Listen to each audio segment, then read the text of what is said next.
Moi, c'était simplement pour une remarque sur le système capitaliste.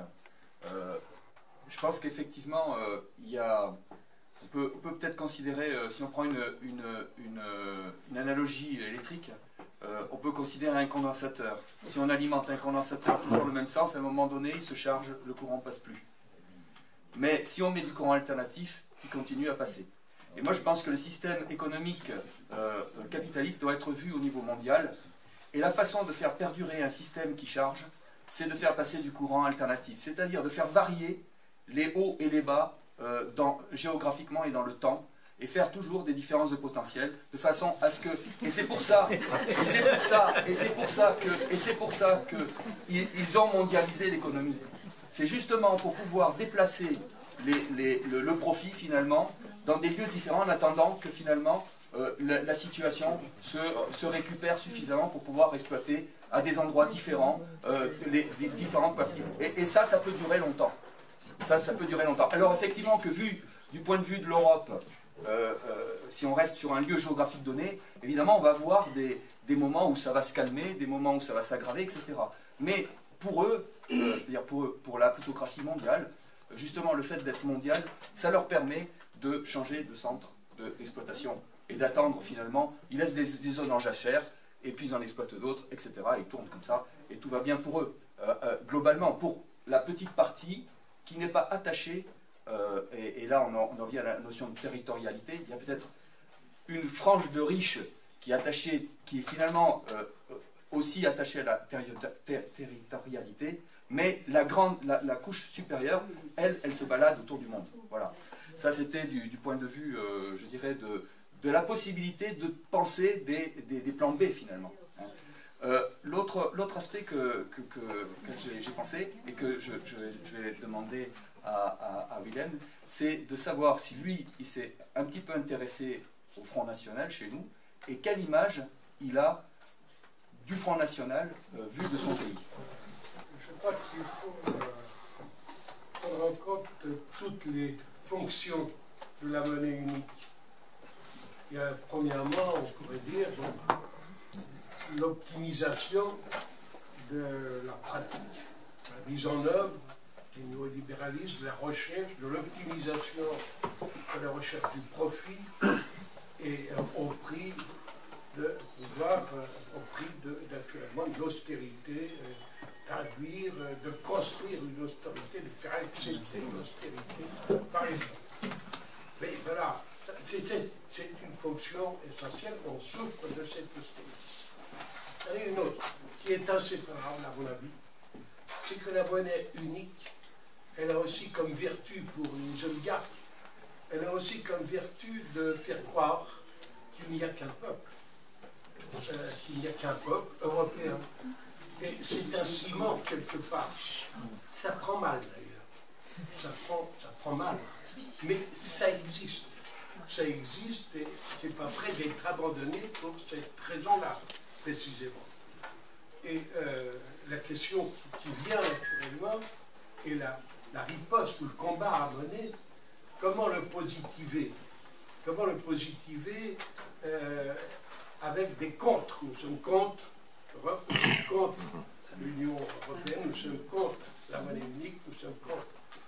Le positiver, c'est faire prévaloir la souveraineté nationale. Et ma question, elle concerne donc notre invité. Est-ce qu'en Autriche, la question de la souveraineté du peuple autrichien, elle est posée comme nous la posons, notamment dans cette université d'automne pour notre pays. Hein, donc, comment se mène le combat contre l'euro, contre l'Union européenne, etc. Comment il se mène en Autriche. Ça, c'est une première observation. Il y en a une autre, mais là qui s'adresse au MPEF, aux organisateurs de cette rencontre. Ça aurait été bien, on aurait gagné du temps s'il y avait une petite fiche qui présentait chacun des pays de nos invités de manière brève, mais combien d'habitants, combien de partis, combien d'informations qu'on aurait pu avoir sous les yeux, on aurait gagné plein de temps. Parce qu'il y a d'autres questions, mais qui seraient plus générales. Voilà. La première observation, c'est qu'il y a effectivement le capitalisme a en termes stratégiques toujours à minima un coup d'avance, c'est-à-dire qu'il a une sorte de capacité d'anticiper,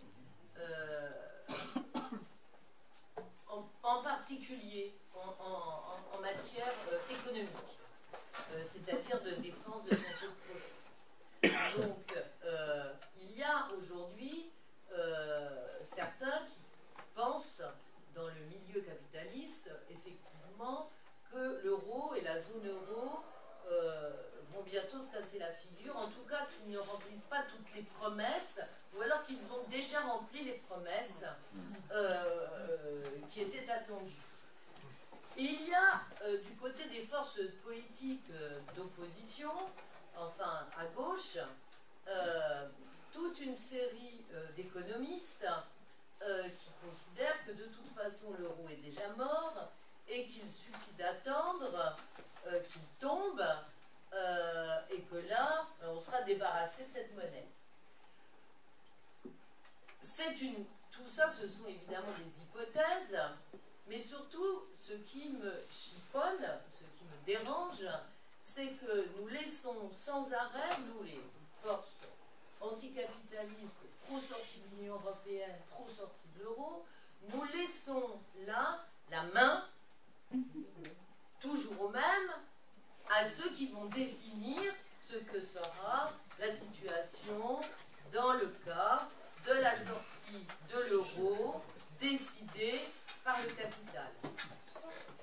Il nous faut donc anticiper la sortie de l'euro du côté des intérêts des classes dominées. Tel est notre travail.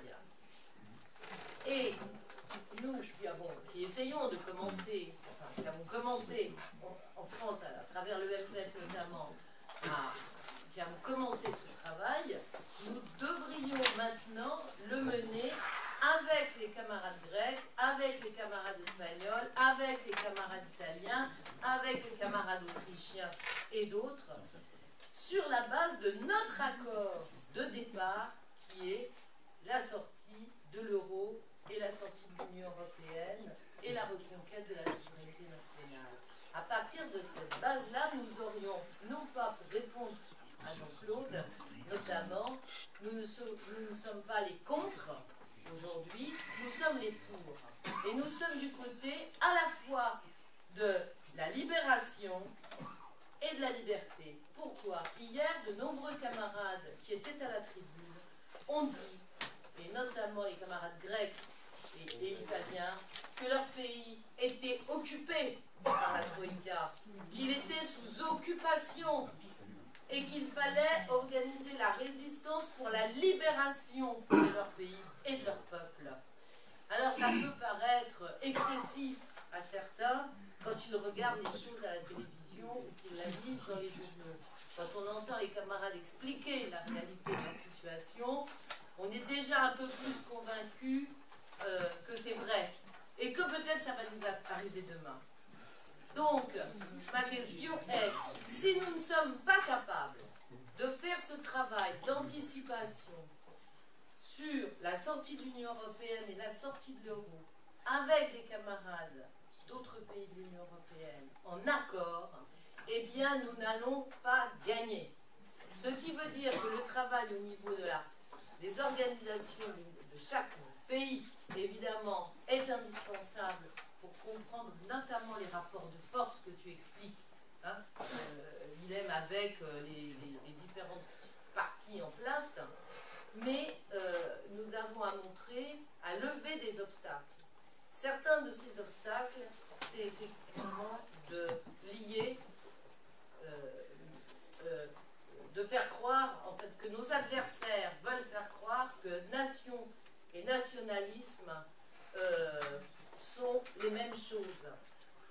que être pour la sortie de l'Union européenne et de l'euro, c'est être automatiquement en accointance avec les partis d'extrême droite ou ce qu'ils appellent les partis populistes.